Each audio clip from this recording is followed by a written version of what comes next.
अस्सलाम वालेकुम रहमतुल्लाहि व बरकातहू।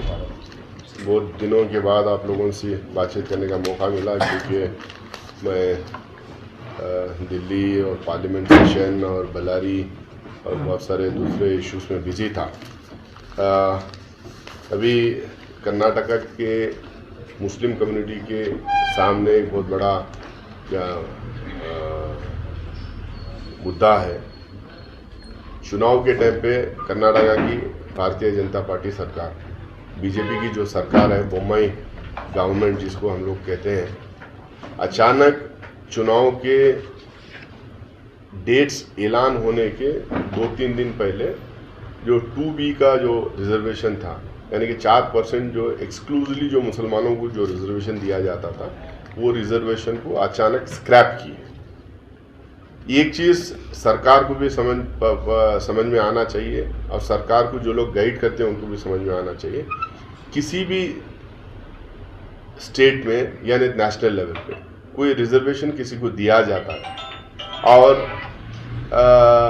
और निकाला जाता है, निकालने का तो 1947 से अब तक लेकर कोई ऐसा मुझे नहीं लगता है कि स्टेट है यानी कहीं ऐसा हम लोगों ने हिंदुस्तान के रिजर्वेशन स्ट्रक्चर में हो या किसी के स्टेट के रिजर्वेशन के स्ट्रक्चर में हो, किसी का रिजर्वेशन स्क्रैप करने का या वापस लेने का डिसीजन आज तक कहीं मुझे तो कम से कम मालूम नहीं, या नहीं तो मैं कहीं इसको पढ़ा भी नहीं।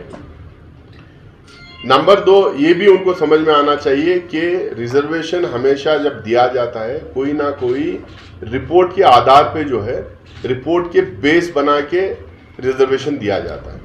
अब कर्नाटका में 2B जो मुस्लिम को रिजर्वेशन दिया गया था, तो प्योरली बैकवर्डनेस के हिसाब से, जो बैकवर्डनेस के हिसाब से रिजर्वेशन दिया गया था। इसमें 1921 जो मिलर कमीशन रिपोर्ट था, मिलर कमीशन रिपोर्ट 1921 से लेके आज तक जितने भी रिपोर्ट्स आए, सरकार के तरफ से हो, कमीशंस के तरफ से हो, यानी कोई मिनिस्ट्री के तरफ से हो, या इंडिपेंडेंट जो रिसर्च ऑर्गेनाइजेशंस हैं, वो लोग जो भी रिपोर्ट्स अभी तक पब्लिक डोमेन में सबमिट किए हैं, ये तमाम रिपोर्ट से में एक चीज लगातार जो आ रही है कि मुस्लिम कम्युनिटी कर्नाटका के अंदर बैकवर्ड क्लासेस में आती है।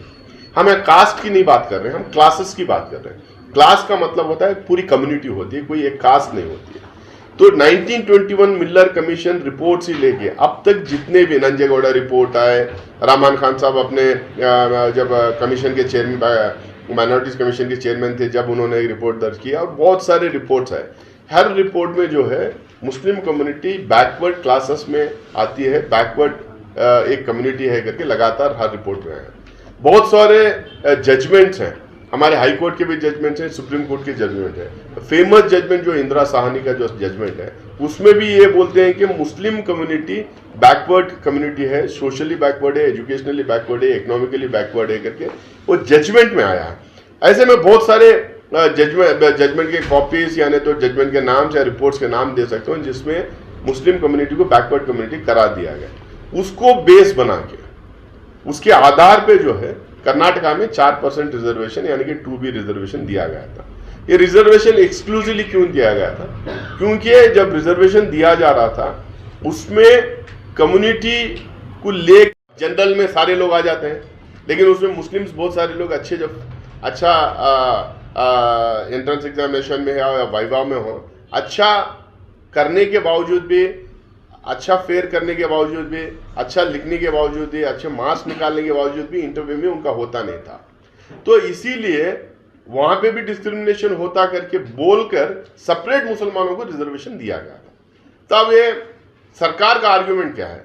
सरकार का आर्गुमेंट ये है कि बीजेपी सरकार चाहे सेंटर में और स्टेट में ये आर्ग्यू कर रही है कि रिलीजन के बेस के ऊपर, कम्युनिटी के बेस के ऊपर रिजर्वेशन नहीं दिए जाते। तो मैं इनको पूछना चाहता हूं, तो जैन कम्युनिटी तो हिंदू कम्युनिटी है ही नहीं, जैन कम्युनिटी कोई कास्ट नहीं है, बुद्धिस्ट कोई कास्ट नहीं है, जैन्स भी एक कम्युनिटी है, एक सेपरेट रिलीजन है, बुद्धिज्म एक सेपरेट रिलीजन है। बहुत सारे कन्वर्टेड क्रिश्चियंस को भी जो है देने की आजकल बात हो रही है। हम किसी कम्युनिटी के खिलाफ नहीं, माइनॉरिटीज में जैन्स भी आते हैं, माइनॉरिटीज में बुद्धिस्ट भी आते हैं, आप उनको रिजर्वेशन दें, वो तो कास्ट तो नहीं, वो बैकवर्ड है, बैकवर्ड क्लासेस में आते हैं करके बोल के उनको रिजर्वेशन दिए। तो जब जैन्स को और बुद्धिस्ट को देते हैं तो मुसलमानों के मुसलमान जो 1921 के रिपोर्ट से लेके आज तक हर रिपोर्ट में जिनको बैकवर्ड बोला गया है, बैकवर्ड क्लासेस में शामिल किया गया है, तो उनको रिजर्वेशन क्यों स्क्रैप कर रहे हैं? और 4 साल से बीजेपी की गवर्नमेंट कर्नाटका में है, 4 साल से इसके ऊपर कोई डिसीजन नहीं, कोई जजमेंट नहीं, कोई पिटीशन नहीं, कोई स्टडी नहीं। आज क्यों ये डिसीजन लिया गया है टू बी रिजर्वेशन स्क्रैप करने?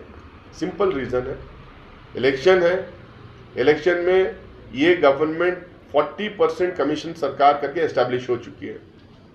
ये कांग्रेस पार्टी नहीं कह रही है, ये contractors association, transport contractors association जो है बाहर निकल के बोला है, प्रेस कॉन्फ्रेंसेस किया है, प्राइम मिनिस्टर को, प्रेसिडेंट को, गवर्नर को, चीफ मिनिस्टर को, सबको चिट्ठियां लिखे भाई ये 40% जो है कमीशन मांग रहे हैं, 40% कमीशन खा रहे हैं। इसके बाद में इनका एक वर्कर, इनका एक जो कार्यकर्ता था पाटिल करके बोल के, वो अपने सुसाइड नोट में लिख के कि उसको कमीशन पूछा जा रहा था करके सुसाइड नोट में लिख के वो सुसाइड कर लेता है। इनके एक मिनिस्टर ईश्वरप्पा को रिजाइन करना पड़ता है। अर्बन डेवलपमेंट अथॉरिटी में 25-30% मांग रहे करके वहां के एम्प्लॉयज बाहर निकल के बोलते हैं। स्कूल्स एसोसिएशन ऑफ कर्नाटका कह रहे हैं कि भाई जितने हमें ग्रांट्स देते हैं उसमें 30-35% उसमें कमीशन मांग रहे हैं। जो स्वामीस हैं, जो मटास को जो देते हैं, मटास को जो देते हैं, वो मटा को जो ग्रांट देते हैं उसमें 30% मांग रहे करके सारे स्वामीस बाहर निकल के आके प्रेस कॉन्फ्रेंस करते हैं। वक्फ का जो ग्रांट आता है उसमें पहली बार जब से वक्फ बोर्ड बनाए पहली बार ये देखने को मिला है कि 25%, 30%, 35% तक का जो है उसमें कमीशन लिया गया है। और वही उन्हीं इदारों को, उन्हीं डिस्ट्रिक्ट को ग्रांट मिला है जहां पे पैसे जो है पहले ही पहुंचाया गया था। तो ये कमीशन सरकार, एक करप्ट सरकार करके एस्टैब्लिश हो गया था। तो एक जैसे जैसे एस्टैब्लिश होना शुरू किए, ये लोग हिजाब का मामला लेके आए, हिजाब को लेके पोलराइज करने की कोशिश की। जब भी हम लोग यही कर रहे थे, पॉलिटिकली इसको इस्तेमाल कर रहे हैं, इनका इंटेंशन जो है हिजाब को लेके या नहीं तो सैफरन कलर के शाल डालने के लिए नहीं, इनका इंटेंशन पोलराइज करना है, इसको पोलिटिसाइज करना है। हिजाब का जब दब गया मामला, अज़ान वाला मामला लेके, अज़ान वाला मामला जब दब गया, हलाल वाला मामला लेके कि हलाल कट और ये कट और वो कट करके, उसके बाद जब ये जात्रा लगता था, उरुस लगते थे, वहां पे मुसलमान शॉप्स ने दुकान नहीं लगा सकते, हिंदू दुकान नहीं लगा सकते करके बोल के ये लेके आए। ये लगातार एक के बाद एक जो डिवाइसिव, मतलब जो बांटने वाले जो मुद्दे थे वो लेके आके हिंदू मुसलमान करने की कोशिश किए। जो इमोशनल मुद्दे थे वो मुद्दे लेके आके हिंदू मुसलमान करने की कोशिश किए। कोविड के टाइम पे मैं आप तमाम लोगों को याद दिलाना चाहता हूं, तबलीगी जमात वाला मामला दिल्ली में कुछ हुआ, जो भी उसमें कुछ एक्चुअली दम नहीं था, बाद में हाई कोर्ट क्लीन चिट उनको दी, उसका लेके आके यहाँ बहुत सारे खरियों में जो हमारे मसाजिद थे, जो दरगाहें थे, वहां पे ले जाके हंगामा करने की कोशिश की है लोग। मतलब हर वो मुद्दा जो समाज में दरार डाल सकता है, हर वो मुद्दा जो समाज में बांटने का काम कर सकता है, वो मुद्दे को आगे लाने की कोशिश की। जब बिल्कुल कुछ नहीं चला, जब ये बहुत ही करप्ट और भ्रष्ट सरकार करके बोल के एस्टैब्लिश हो गया, जब सारे रिपोर्ट, सारे टीवी चैनल्स के जो प्री पोल जो होते हैं, जो ओपिनियन पोल्स जो आने लगे, उसमें लगातार कांग्रेस को बढ़त दिखाते लगे, लगातार ये हर ओपिनियन पोल में ये आते गया कि कांग्रेस सरकार बनाने वाली है, तो इन्होंने ये 2B वाला स्क्रैप करके ये मुद्दे को सामने लेके आए ताकि मुस्लिम कम्युनिटी के लोग बाहर निकल के एहतजाज करें, बाहर निकल के प्रोटेस्ट करें। CA NRC के टाइम पे जिस तरह के प्रोटेस्ट हो, उस तरह के प्रोटेस्ट है। और यही लोग बदमाशी करें, जिस तरह से हावड़ा कलकत्ता में जो बदमाशी हुआ, रामनवमी वाला जो प्रोसेशन जा रहा था, इन्हीं के लोग पत्थरबाजी करेंगे, फिर झगड़े होंगे, गोली बारूद चलेगी, लाठीचार्ज होगी, उसके बाद जो है हिंदू मुसलमान करके चुनाव जीतेंगे। सिर्फ ये चुनाव के लिए 2B वाला मसला स्क्रैप किए हैं, क्योंकि पूरे हिंदुस्तान में 75 साल की हिस्ट्री में आज तक कोई रिजर्वेशन बिना कोई रिपोर्ट के, बिना कोई रिसर्च के किसी को रिजर्वेशन दिया गया, बिना कोई रिपोर्ट के, बिना कोई डिटेल रिसर्च के कोई रिजर्वेशन वापस लिया गया। ये बिना किसी रिपोर्ट के, बिना कोई रिसर्च के, बिना कोई स्टडी के, बिना कोई कमीशन की रिपोर्ट के इन्होंने ये स्क्रैप किया है। ये कोर्ट में टिकेगा नहीं, इसीलिए इन्होंने जस्ट, अब कोर्ट में कुछ लोग गए, अब कोर्ट में जब कुछ लोग गए तो सीधा उठा के मई 14 का डेट दिया गया। क्यों दिया गया मई 14 का डेट? क्यों उसको स्टे नहीं दिया गया? क्यों इस तरीके से उसको आगे बढ़ाने का काम हुआ? एकदम साफ है, चुनाव तक ये मुद्दा गरम रहना चाहिए, जिंदा रहना चाहिए। उनको पता है कि कोर्ट में, चाहे हाई कोर्ट या सेंट्रल हाई कोर्ट या सुप्रीम कोर्ट हो, कोर्ट में ये जो इन्होंने स्क्रैप किया गया है ये टिकेगा नहीं। सीधा सीधा 2B वापस रिवाइव होगा। 4% रिजर्वेशन मुसलमानों को जो दिया गया था अलग से, वो रिवाइव होगा। इसीलिए जो है ये मुद्दा गर्म रखने के लिए, ओपन रखने के लिए इन्होंने 14 तक का, मतलब मुझे लगता है कि ये सरकार की इसमें साजिश है। और दूसरी बात ये है कि कांग्रेस पार्टी की तरफ से, मैं कांग्रेस MP होने के नाते मैं आपको यकीन दिलाना चाहता हूँ, हमारी लीडरशिप, चाहे वो सिद्धरामैया साहब हो, DK शिव कुमार साहब हो, सुरजेवाला साहब हो, या स्टेट में जो हमारे स्टेट के इंचार्ज हैं, हमारे जो हाई कमांड है, आज के दिन जो हमारे कांग्रेस के जो प्रेसिडेंट हैं मल्लिकार्जुन खड़गे साहब, उनके साथ डिस्कस करके, सोनिया गांधी जी, राहुल गांधी के साथ डिस्कस करके हम लोगों ने एकदम क्लियर स्टैंड लिए। कोई उसमें धुंधलापन नहीं है, कोई ग्रे एरिया नहीं, एकदम ब्लैक एंड व्हाइट में है। हम लोगों ने बोला है कि 4% रिजर्वेशन एक स्टडी के आधार पे, एक कमीशन, एक रिपोर्ट के आधार पे हम लोगों ने 4% रिजर्वेशन मुसलमानों को दिए थे। आज वो 4% रिजर्वेशन स्क्रैप इन्होंने किए। जैसे ही हमारी सरकार कर्नाटक में बन जाएगी, जैसे ही चुनाव के रिजल्ट आएंगे मई 13 को, उसके बाद जैसे ही हमारा सरकार हमारी बनेगी, जो पहला डिसीजन होगा कि हम ये 2B और 4% हम ये रिजर्वेशन मुसलमानों को वापस रेस्टोर करेंगे। ये हम लोगों ने ब्लैक एंड व्हाइट में बोला है, एकदम क्लियर, इसमें कोई इफ्स एंड बट्स नहीं। ये वापस हम रिवाइव करेंगे और वापस रेस्टोर करेंगे, हम रिजर्वेशन देंगे। इसके बाद भी हम लोग जो जितने मेरे जान पहचान के लोग हैं, आपस में हम सारे मुस्लिम MLAs, MPs और MLCs जो हैं, हम लोग सब इकट्ठा होकर बातचीत किए हैं। हम लोगों ने कहा कि चुनाव का माहौल है, इस माहौल में ये डिवाइड करने के लिए, पोलराइज करने के लिए कुछ भी कर सकते हैं, किसी भी हद तक जा सकते हैं, ये किसी को भी कुछ भी कर सकते हैं। इनके कॉन्स्पिरेसी में कोई भी शामिल हो सकता है। ये सत्ता यानी कि पावर हथियाने के लिए ये लोग किसी भी हद तक जा सकते हैं। इसीलिए हम लोगों को एकदम चैन और अमन से रहना है। हम लोगों को कोई ऐसी हरकत नहीं करना है जिससे जो है भारतीय जनता पार्टी को फायदा पहुंचे। और हमारा जो कुछ भी प्रोटेस्ट है, हम जो प्रोटेस्ट रजिस्टर करना चाह रहे हैं, वो प्रोटेस्ट हम लोग जो है डेलीगेशन के फॉर्म में DCs को, अपने अपने डिस्ट्रिक्ट के DCs को हम मिले, हम मेमोरेंडम वहाँ थे, वो मेमोरेंडम सीधा प्रेसिडेंट ऑफ इंडिया को और गवर्नर को जाए, इस तरह से हम एड्रेस करें। हम ये भी कर सकते हैं कि कुछ लोग ये कहीं स्कूल के मैदान में कहीं इकट्ठा हो, परमिशन लेके, क्योंकि इलेक्शन कमीशन से परमिशन लेना, इकट्ठा हो, वहीं पे असिस्टेंट कमिश्नर या DC या ADC को वहाँ पे बुला के हमारा मेमोरेंडम दे सकते हैं।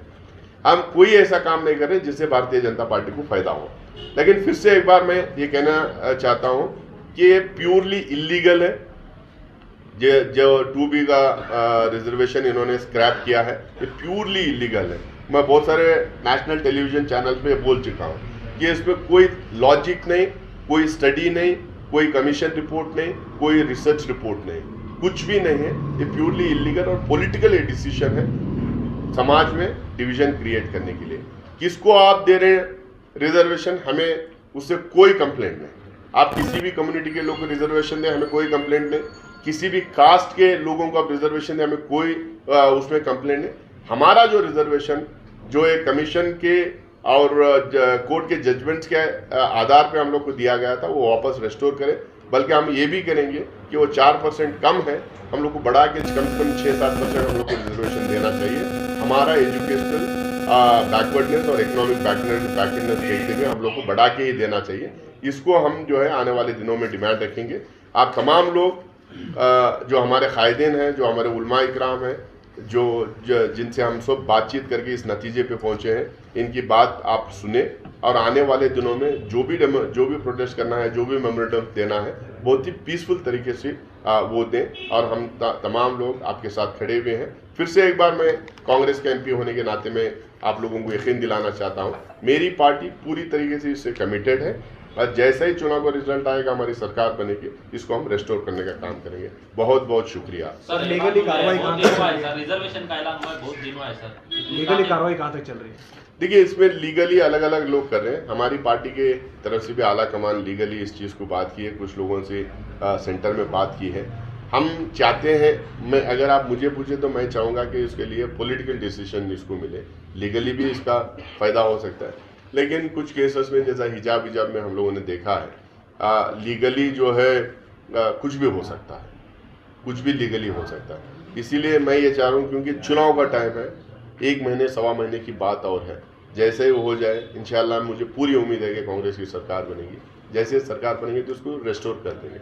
लीगली भी कुछ लोगों का आर्ग्यूमेंट ये है कि ऐसा भी नहीं होना चाहिए कि खुदा चुनाव का मामला है, कहीं कुछ गड़बड़ हो जाए, ऐसे टाइम पे कल कोर्ट ये ना बोले कि इतने दिन आपके पास टाइम था, आप लोगों ने पूछा नहीं करके।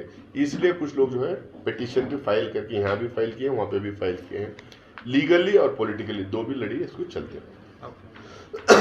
आपकी तरफ से जो रिएक्शन आया है काफ़ी लेट से आया है, काफ़ी लोग नहीं, मैं नेशनल टेलीविजन, क्योंकि मैं था नहीं, पार्लियामेंट का सेशन चल रहा है, आप लोगों से मेरी बातचीत नहीं हो पाई, लेकिन मैं दिल्ली में जब सेशन चल रहा था, बहुत सारे टेलीविज़न चैनल्स पे डिबेट पे भी मैं गया था, बाइट्स भी मैं दिया हूँ, और मैं जो भी हमारे वहाँ नेशनल टेलीविज़न चैनल्स के एंकर्स, ये जो करस्पॉन्डेंट्स थे, उनके वो सब बाइट्स भी लिए हैं, जो न्यूज़पेपर में भी आया। मैं एकदम साफ किया था, ये जो है, जो अभी मैंने बोला है, ये सारी बात मैंने पहले भी बोल चुका हूँ। अब क्योंकि आज सैटरडे संडे यहाँ छुट्टी थी, तो मैं बेंगलुरु आया था, तो अब मुझे लगा कि आप लोगों से भी बातचीत करना है। लेकिन रिएक्शन मेरा जो है सिर्फ ये वाले मुद्दे पे नहीं, कोई भी मुद्दा हमारी कम्युनिटी से रिलेटेड हो, इवन जनरल भी ऐसे भी जो मुद्दे हैं, तो मेरा तो कुछ सेकेंड्स और कुछ मिनट्स में आ जाता है। क्योंकि दिल्ली में तो जब मैं जहाँ पर रहता हूँ, तो हर दिन सारे आपके जर्नलिस्ट फ्रेंड हर सुबह शाम में मिलते रहते हैं, तो इमीडिएटली वो लेते हैं, तो मैं इमीडिएटली दे देता हूँ। कर्नाटक में नई बहस भी छिड़ी है कि रिजर्वेशन दिया किसने था, जेडीएस या कांग्रेस? देखिए, अब स्टडी हुई थी, रिपोर्ट्स हुए थे, रहमान खान साहब अपना रिपोर्ट दिए थे। उस टाइम की सरकार, जेडीएस के टाइम पे भी कुछ लोगों ने मेहनत करने की कोशिश की थी, लेकिन हमारी सरकार उसको उस रिजर्वेशन को मुकम्मल की थी और दी थी। अब आज जो मौजूदा जो हालात है, 20 साल पहले सियासी हालत देश में और सियासी हालत स्टेट में जो थे वो अलग थे। आज सियासी हालत 2014 के पहले जो हिंदुस्तान था, 2014 के बाद जो हिंदुस्तान होते जा रहा, इसमें भी बहुत फ़र्क है। तो कौन दिया था, क्या दिया था, कैसा करे थे, मैं उसमें ज़्यादा नहीं जाना चाहूँगा। मैं ये कह रहा हूँ कि किसी भी देश की पार्लियामेंट्री डेमोक्रेसी में एक प्रोसेस होता है। 5 साल पहले जो डिसीजन लिए जाते हैं या 10 साल पहले जो डिसीजन लिए जाते हैं, 10 साल के बाद उससे बेहतर डिसीजन लिए जाते हैं, उसके ख़राब डिसीजन नहीं लिए जाते। तो जब रिजर्वेशन दिया गया था, उसका फ़ायदा हुआ था। आप तमाम सोशल मीडिया उस पर देखे होंगे, कितने इंजीनियरिंग सीट्स, कितने मेडिकल सीट्स, कितने एम्प्लॉयमेंट में लोगों को, नर्सिंग कॉलेजेस में, डिप्लोमा में, स्कूल्स में जो सीट्स मिलते थे, उसके बाद में एम्प्लॉयमेंट में लगभग 4%, इसमें 2-3% और करके 8-9% मिल ही जाता था। मैं खुद भी KPSCC मैं भी लेक्चरर अपॉइंट हुआ था इसके थ्रू। तो बहुत सारे ये जो फ़ायदे थे, वो फ़ायदे ख़त्म हो रहे हैं। तो कभी भी जो है किसी भी स्टेट या नेशन, किसी स्टेट या कंट्री जो है प्रोग्रेस करना चाहिए, रिग्रेस नहीं करना चाहिए, आगे बढ़ना चाहिए, पीछे बढ़ना चाहिए। बहस पीछे की मैं बहस में जाना नहीं चाहूँगा। आज मसला ये हमारे सामने बहुत बड़ा सवाल है, ये रोज़ी रोटी का सवाल है, और बहुत सारे लोगों को, अब मैं ये मानता हूँ कि समाज में इज्जत आदमी के इल्म के वजह से और कैरेक्टर की वजह से मिलती है, और आदमी के सीरत और कैरेक्टर जो हम कहते हैं वो इल्म के वजह से होता है। हमें इल्म बहुत सारे लोगों को जो मिल रहा था ये 2B की वजह से, उससे हम दूर हो जाएं, तो वो लड़ाई हमारी लड़ाई है, उसके लिए हम लोग को लड़ना। लोगों के लिए एक सबसे बड़ा मसला है मुसलमानों के लिए एडमिशन्स हैं। 10th हो गया है, PUC के बाद एडमिशन्स हैं, और RTE राइट टू एजुकेशन के तहत अप्लाई करना है, तो उसके लिए क्या करें? देखिए, इसमें एक तो जो है जो लीगली गए, अभी आप लोगों को पता चल गया है कि मई 14 के बाद उसको पोस्टेड हो गया है, तो उसमें कुछ नहीं कर सकते। दूसरा, पॉलिटिकली रिलीफ उसको चुनाव के बाद ही इसे मिल पाएगा। अब चुनाव के बाद जब पॉलिटिकली रिलीफ मिलेगा तो जाहिर सी बात है रेट्रोस्पेक्टिव इफेक्ट से करेंगे। अब अंडू कर देंगे जो डिसीजन है उसको स्क्रैप करने का डिसीजन इन्होंने किया है, उस डिसीजन को हम अंडू कर देंगे, खत्म कर देंगे, तो ऑब्वियसली जो है पीछे से आपका लागू होगा, यानी कि जो है 4% कंटिन्यू होते जाएगा। तो 10 दिन 15 दिन बाद भी जो है एडमिशन्स हो सकते हैं, फिर हम लोग स्पेशल सर्कुलर भी निकाल सकते हैं कि रेट्रोस्पेक्टिव इफेक्ट से आप एडमिशन्स ले लो करके। उसमें मुझे नहीं लगता कि कोई दिक्कत होने वाली है, लेकिन सबसे बड़ा मसला ये है कि हम लोग को रेस्टोर करवाना है। नासिर साहब, एक फाइट जो है एक लीगल है और एक पॉलिटिकल फाइट, क्यों नहीं कम्युनिटी से डायलॉग्स हो सकते हैं इस मामले में? जो वोकलिगर्स हैं, लिंगायत हैं, उनके जो मजहबी रहनुमा हैं, जिस तरह आपने हिजाब के मामले में एक पहल की थी कि उस वक्त प्रेस कॉन्फ्रेंस की थी सभी मजहबी रहनुमाओं को लेकर, क्यों नहीं एक पहल इस तरह की हो सकती है? नहीं, देखिए लिंगायत समाज के लोग और वकलिगा समाज के बहुत सारे लोग बाहर निकलकर वो लोग बयान दिए हैं।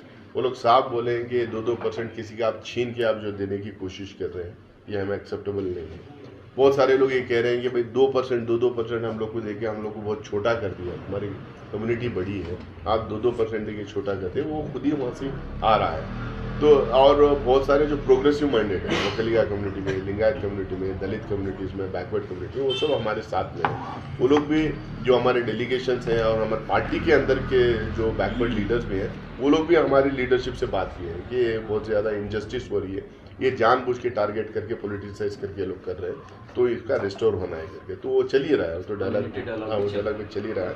अब क्योंकि चुनाव का टाइम है तो ज़्यादातर लोग लगे हुए हैं चुनाव में, उसमें बिजी हैं। आपकी पार्टी कह रही है कि जब आपकी गवर्नमेंट बनेगी, हुकूमत बनेगी, तो आप इसे जो है इस फैसले को रद्द कर देंगे, लेकिन बीजेपी ने जो है इसे चुनाव का एजेंडा बना दिया है।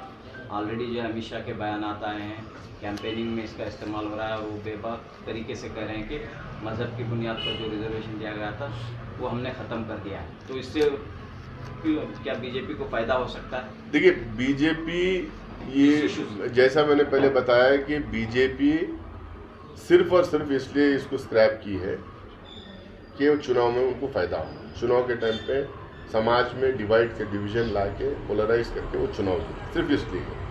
तो वो पोलराइजेशन जब होगा जब इस डिसीजन के खिलाफ रिएक्शन अगर वायलेंट हो, तो अगर बहुत बड़े बड़े प्रोटेस्ट हम निकालें, उसमें कुछ गड़बड़ हो जाए, पथराव हो जाए, लाठीचार्ज चले, कहीं टीयर गैसेस चले, जो कुछ अरेस्ट हो, जब जो है इसका पोलराइजेशन हो। लेकिन अदरवाइज मुझे लग रहा है कि बाई एंड लार्ज हिंदू समाज भी ये कह रही कि भाई उनका 2% निकाल के बांट के दे रहे हैं, ये तो मजाक बना दिए। ये एक नंबर है।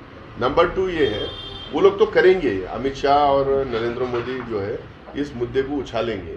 तो हमारा सवाल ये है, भाई मुस्लिम कम्युनिटी को रिलीजन के नाम पे दिया गया था, तो जैन कम्युनिटी को, बुद्धिस्ट कम्युनिटी को किस लिए नहीं? अलग रिलीजन है ना, अलग समाज है, अलग समुदाय, अलग कम्युनिटी है वो, तो फिर उनको कैसा देना? तो ये आर्ग्यूमेंट जो है लोग लीगली भी होंगे, पॉलिटिकली भी होंगे, लेकिन हम लोगों को उनके ट्रैप में अभी फंसना नहीं। 1 महीना 1.25 महीना हम लोगों को मैनेज करके निकाल लेना है, ताकि चुनाव निकल जाए। चुनाव के बाद जो है हमें मतलब है 4% हमें रेस्टोर।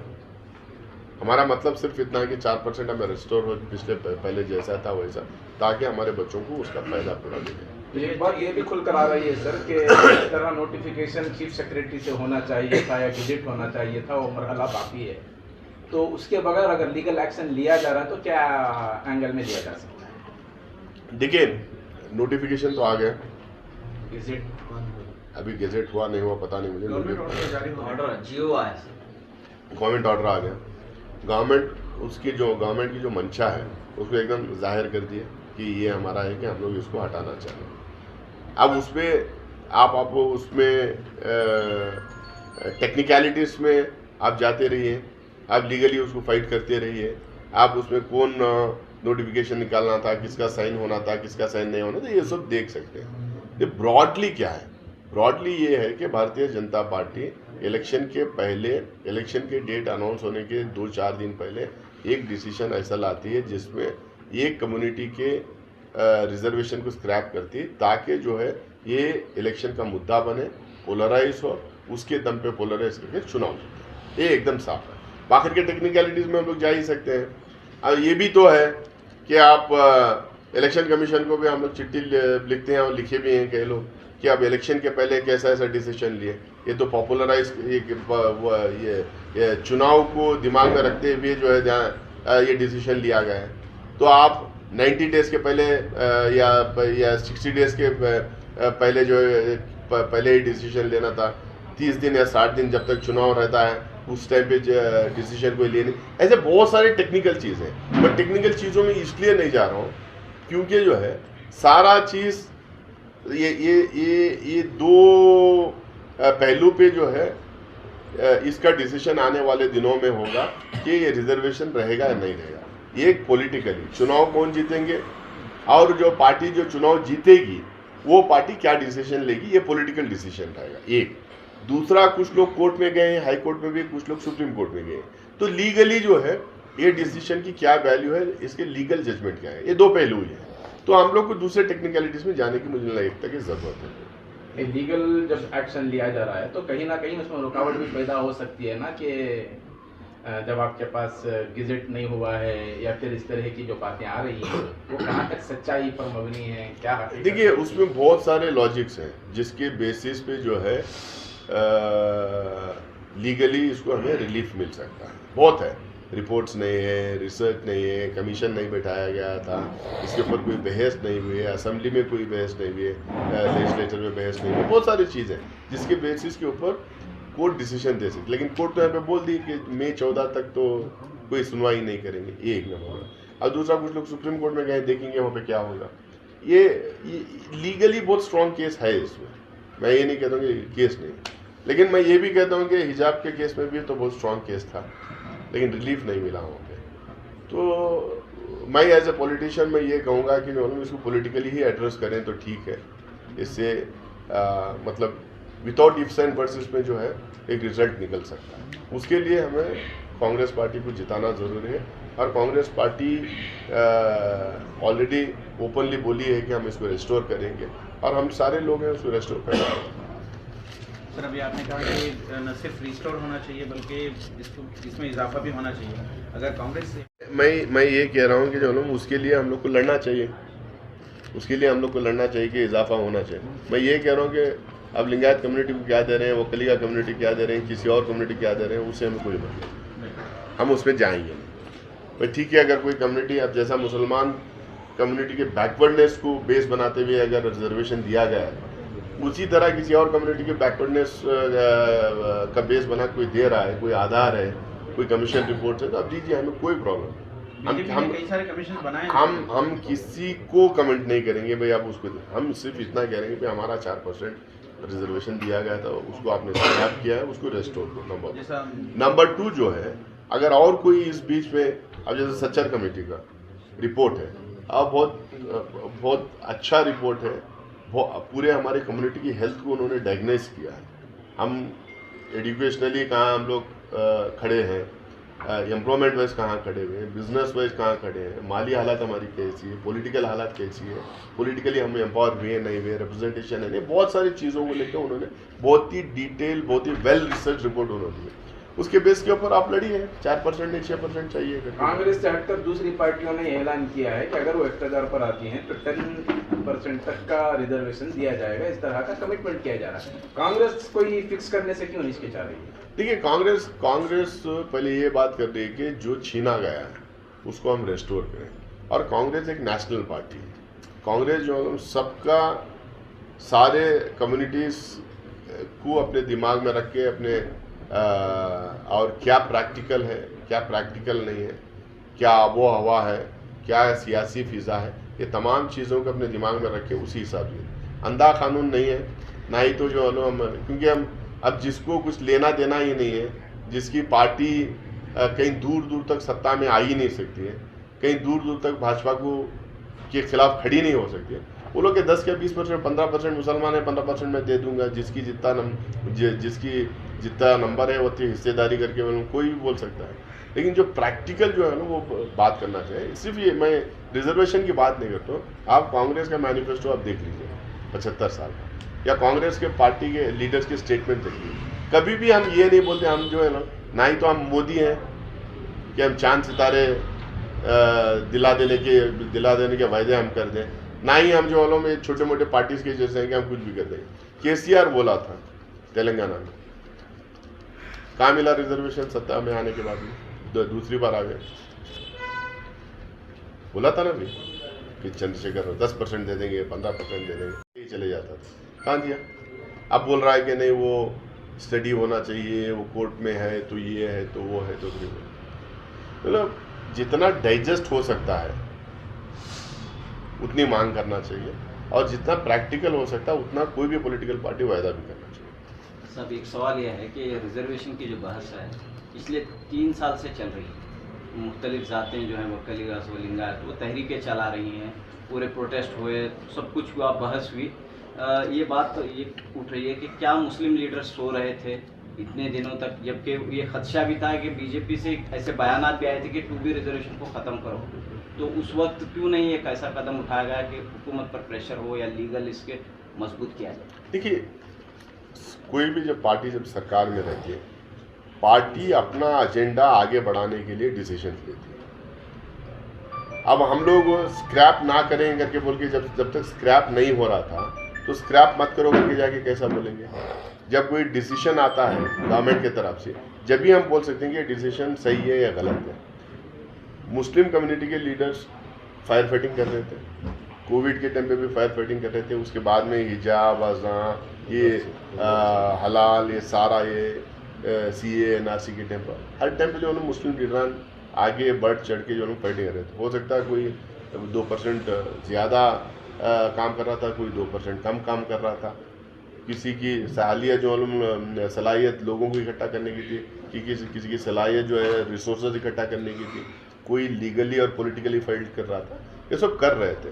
कितने हैं यहाँ पे? हम लोग वहीं 7 मुस्लिम MLA, 3 MP ये MLCs और ये MP, 10 लोग हैं, 10-11 लोग जो हैं, आप लोग सब हमारे फोटोज लेके, वीडियोस लेके आप लोग जो है आवाम में भेजे हैं। कितनी बार हम लोग चीफ मिनिस्टर्स को मिले, कितनी बार हम लोग होम मिनिस्टर को मिले, कितनी बार लॉ मिनिस्टर को मिले, कितनी बार पुलिस कमिश्नर को, IG को हम लोग मिले।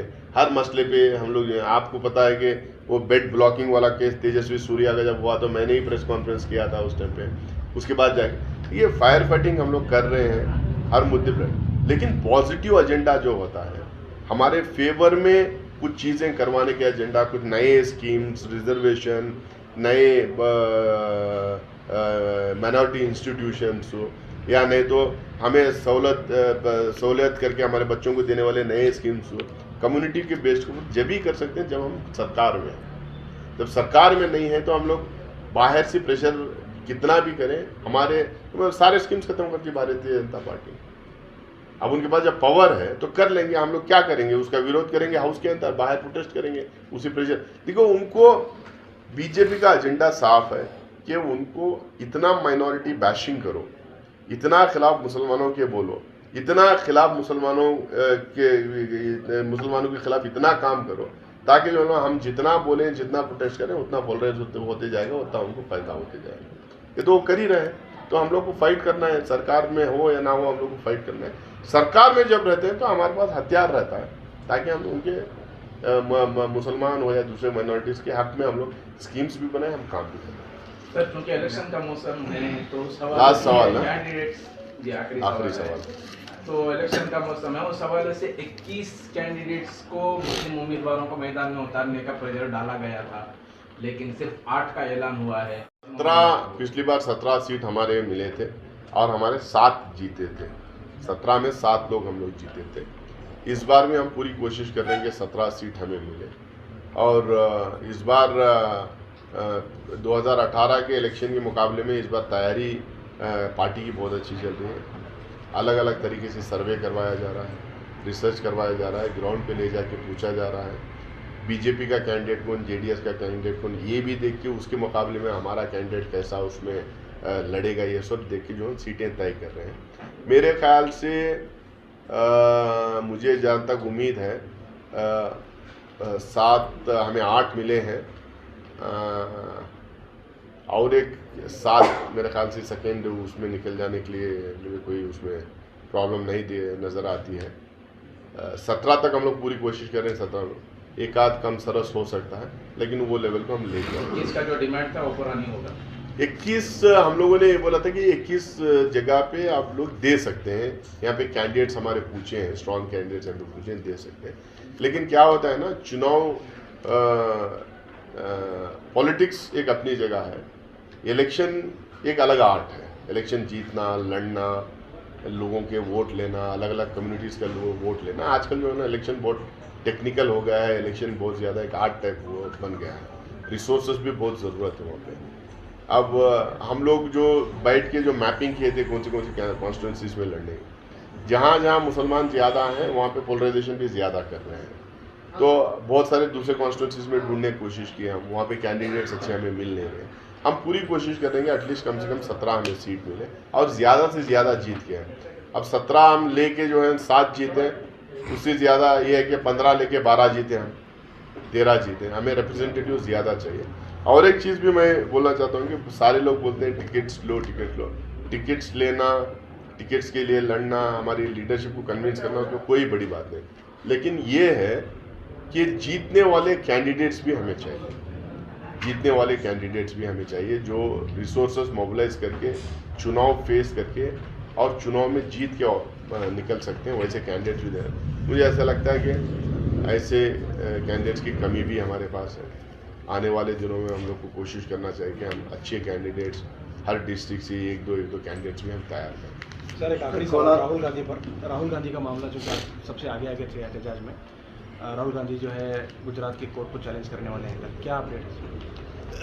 देखिए मेरे ख्याल से आज कल जो है राहुल गांधी जी सूरत जा रहे हैं। वो हायर कोर्ट में, सेशन कोर्ट में वो अपील करेंगे कल 30 दिन के। कल आज कैसे संडे है ना, सैटरडे को अपील हाँ, सबमिट करनी। तो कल वो जा रहे हैं, वो लीगली उधर फाइट कर रहे हैं। लेकिन हम ये बार बार ये कह रहे हैं कि लीगली राहुल गांधी जी जो फाइट करना वो फाइट करेंगे ही। यहाँ पे नहीं, हाई कोर्ट में नहीं, सुप्रीम कोर्ट में उनको रिलीफ मिलेगा ही, मुझे कोई उस पर कोई डाउट ही नहीं है। लेकिन सवाल ये है कि आप हिंदुस्तान की पार्लियामेंट्री डेमोक्रेसी में क्या ऐसा कर सकते हैं कि जो आवाम की बात कर रहा है, जो आवाज़ उठा रहा है, जो एक स्कैम को एक्सपोज करने की कोशिश कर रहा है, सरकार के लोग जो उसमें इन्वॉल्व थे उनके बारे में जो बोल रहा है, तो सरकार में जो बैठे हुए लोग या प्रधानमंत्री हैं उनकी रिस्पॉन्सिबिलिटी क्या बनती है?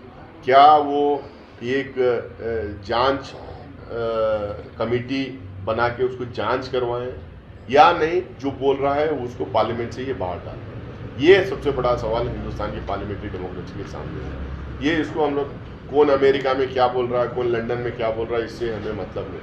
हमारी पार्लियामेंट्री डेमोक्रेसी में आवाज़ उठाने का राइट है या नहीं, स्कैम्स को एक्सपोज करने का राइट है या नहीं, प्रधानमंत्री के खिलाफ बोलने का राइट है या नहीं, ये हमारे सामने अहम सवाल हमारे पास है। ठीक है, कोई प्रधानमंत्री जब चुन के आता है तो खुदा नहीं बन जाता है, वो भी एक ह्यूमन बीइंग है।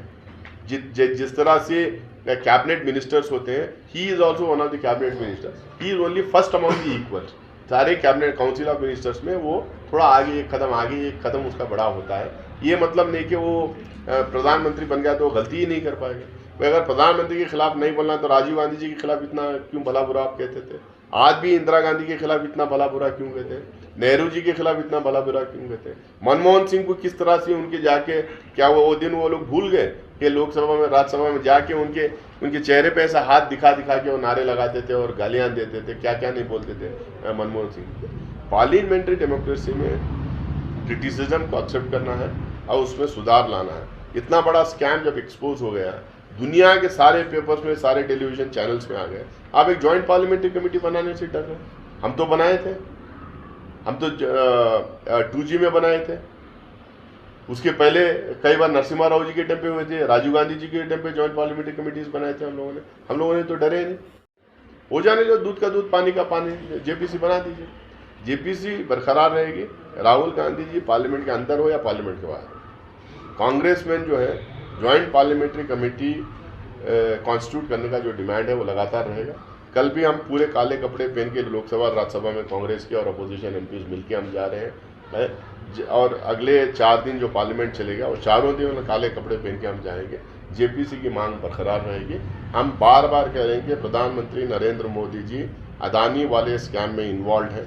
हम सवाल ये खड़ा कर रहे हैं कि 38 शेल कंपनीज कैसा बने, यहाँ से पैसा मॉरिशियस कैसा गया, मॉरिशियस से पैसा कैसा वापस आया, यहाँ से कैरेबियन आइलैंड्स पैसा गया, वहाँ से कैसा वापस आया, वो ईडी क्या कर रही है, जो अपोजिशन पार्टीज के एमपीज को उठा ले जाके 60-60, 70-70 घंटे जो क्वेश्चनिंग करती है, वो क्या कर रही है ईडी, क्यों शेल कंपनीज के रहते हुए भी वो तहकीकात उसमें जो है इंक्वायर नहीं कर रही। जो इतना ठेका दिया गया है, आउट ऑफ टर्न ठेका दिया गया है, उसके ऊपर जांच क्यों नहीं हो रही। जहाँ पे एक आदमी को, एक कंपनी को एक ही एयरपोर्ट देने का जो रूल था, वो रूल को बेंड करके 6 एयरपोर्ट कैसा अदानी को दिया गया, जो हजारों करोड़ों रुपए LIC और स्टेट बैंक ऑफ इंडिया से पैसा किसका है। हम तमाम लोग जो यहाँ बैठे, हमारा सबका पैसा उसमें है। हर आदमी LIC में कुछ ना कुछ पॉलिसी लेता है, स्टेट बैंक ऑफ इंडिया में पैसा लगाता है, वो पैसा उसको कैसा दिया गया। उसके बाद में उसको 2.5 लाख करोड़ रुपए पैसा देते हैं, 78,000 करोड़ रुपए उसके माफ करते हैं अडानी के। ये किस बिना पे उसके माफ हुए हैं। PM केयर्स में जो पैसा आ रहा है, क्या अदानी का पैसा आ रहा है, उसके ऊपर तहकीकात होना चाहिए। ये कॉर्पोरेट स्टाइल के जो ऑफिसर्स, जो विलेज लेवल से लेके दिल्ली लेवल के जो भाजपा के ऑफिसर्स बने, कांग्रेस के 75 साल की हिस्ट्री में इतने बड़े बड़े ऑफिसर्स कहीं नहीं बने। इनके जो इतने बड़े बड़े जो ऑफिसर्स बने, इसको पैसा कहाँ से आया। ये चुनाव में जो सरकारें गिरा रहे हैं, यहाँ 17 आदमी को खरीद के सरकार गिराएगी। सबको पता है कि 50-50 करोड़ दिया गया था। अब इसी तरह से बॉम्बे में सरकार महाराष्ट्र में गिराएगी, मध्य प्रदेश में गिराएगी। ये सरकारें गिराने के वास्ते पैसा कहाँ से आ रहा है, इसकी तहकीकात होना चाहिए। इसीलिए हम कह रहे हैं कि प्रधानमंत्री इसमें इन्वॉल्व है, पूरी सेंट्रल गवर्नमेंट और भाजपा इन्वॉल्व है, इसमें जेपीसी होना चाहिए। जेपीसी की मांग जब तक जेपीसी को कॉन्स्टिट्यूट नहीं करेंगे बरकरार रहेगी, और जब तक वो जेपीसी कॉन्स्टिट्यूट नहीं करेंगे हम पार्लियामेंट चलने नहीं देंगे। Thank you sir.